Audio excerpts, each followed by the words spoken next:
Bilakah akan berakhirnya kesengsaraan umat Islam di Palestin? Okey. Umat Islam di Palestin ini sangat-sangat istimewa.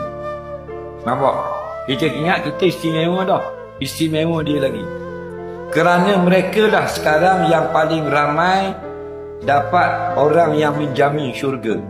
Setiap seorang yang mati syahid berperang dengan rejim Zionis Israel dapat bawa keluarganya 70 orang masuk syurga. Kata ulama, 70 orang ni yang tak boleh masuk syurga. Kalau keluarga dia yang memang masuk syurga dah, tu tak termasuk. Makna ramanya atas orang mati syahid, keluarganya boleh masuk syurga. Sebab itu orang Palestin bila dapat khabar anak dia, anak saudara dia syahid dari Israel, mereka akan buat jamuan bergembira. Kerana anak mati. Faham lagi? Kita marah anak pergi ngaji pondok, takut anak lapar tak ada CJ. Pelik kita ni tak? Pelik. Anak nak ngaji pondok,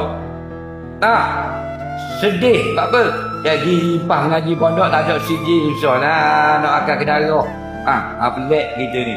Orang Palestin, anak dia terbunuh perang dengan Israel, dia buat kenduri, sembelih lembu, sembelih unta. Buat apa?